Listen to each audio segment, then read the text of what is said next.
येऊरच्या पायथ्याशी सध्या आपण उभे आहोत आणि येऊर वनपरिक्षेत्रात असणाऱ्या सर्व प्राण्यांची आज जनगणना होणार आहे। नमस्कार, ठाणे लाईव्ह मध्ये सर्व प्रेक्षकांचं अगदी मनापासून स्वागत। संजय गांधी राष्ट्रीय उद्यानाचा महत्त्वाचा भाग असणारं येऊर वनपरिक्षेत्र आणि आज या संपूर्ण वनपरिक्षेत्रामध्ये असणाऱ्या प्राण्यांची जनगणना होणार आहे आणि याच विषयी आपल्याला माहिती देण्यासाठी वन अधिकारी मनोज सुरवसे सर आपल्यासोबत आपण त्यांच्याशी संवाद साधणार आहोत। मनोज सर, ठाणे लाईव्ह मध्ये अगदी मनापासून स्वागत। आज प्राण्यांची जनगणना होणार आहे, कशा प्रकारे ही गणना होणार आहे सर?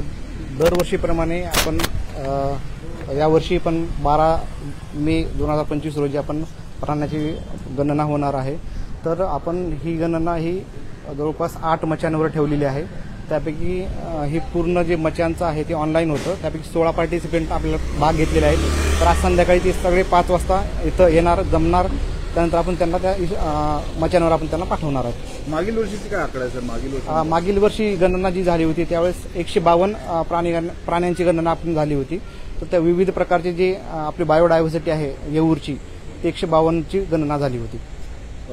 या गणनेसाठी जे वरती प्राणी मित्र किंवा आपले जे अधिकारी आहेत त्यांची कशा प्रकारे व्यवस्था सुरक्षेच्या दृष्टिकोनातून कशी व्यवस्था? तर प्रत्येक मचांवर 2 पर्यटक असतील। पर्यटकासोबत आपले वनमजूर आहेत, ते वनमजूर त्यांच्यासोबत असतील आणि त्यांचं जेवणाचं वगैरे संध्याकाळी त्यांच्यासोबतच आपण ठेवण्यात आलेलं आहे। सर, ही गणना कशी होती आमच्या प्रेक्षकांना जाणून घ्यायला म्हणजे? तर ही गणना टोटल आपल्या पाणवठ्यावर आपली होते। पाणवठ्यावर आपण कृत्रिम पाणवठे, नैसर्गिक पाणवठे असे विविध प्रकारचे पाणवठे असतात।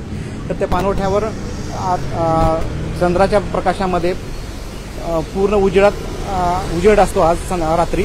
तर त्या पाणवठ्यावर आपण एक प्रत्येकाला फॉर्म दिलेले आहेत। त्या फॉर्मवर पूर्ण एक माहिती असते की कुठले कुठले वन्य प्राणी आहेत, त्याची नोंद कशी ठेवायची, काही नाही। आपण त्यांना अगोदरही त्या फॉर्मॅटमध्ये सांगितलेलं आहे, त्याप्रमाणे फॉर्मॅटमध्ये आपण माहिती घेणार आहोत। नक्कीच आपण वन अधिकारी मयूर सुरवसे सर यांच्यासोबत संवाद साधलेला आहे आणि ही जनगणना प्राण्यांची होण्याच्या विषयी त्यांनी माहिती दिली। मी पुन्हा एकदा सरांकडे येतो। सर, 7च्या नंतर सुरक्षेच्या दृष्टिकोनातून आपल्या माध्यमातून, आपल्या संपूर्ण टीमच्या माध्यमातून प्रवेश बंद करण्यात आले, त्याविषयी काय सांगा? तर आपण हायकोर्टाच्या आदेशानुसार अगोदरही आपण ही सुरक्षा आपण असतेच, पण आपण आता जे येऊरचं एअरफोर्स आहे त्या दृष्टीने सुद्धा आपण संध्याकाळी तर पोलीस आणि आमचं फॉरेस्ट डिपार्टमेंट आम्ही कडक उपाययोजना अवलंबलेल्या आहेत।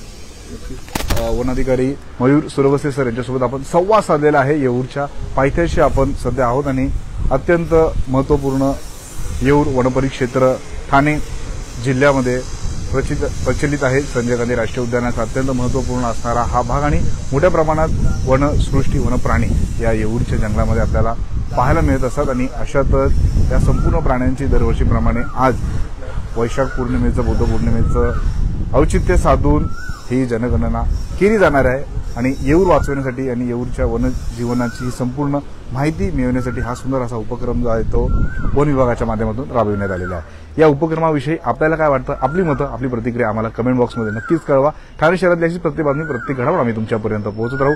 ठाणे शहरातील व जिल्ह्यातील अशाच घडामोडी पाहण्यासाठी आत्ताच ठाणे लाईव्हच्या फेसबुक, इन्स्टा, ट्विटर अकाउंटला फॉलो करा। तसेच आमच्या YouTube चॅनलला सबस्क्राईब करायला विसरू नका।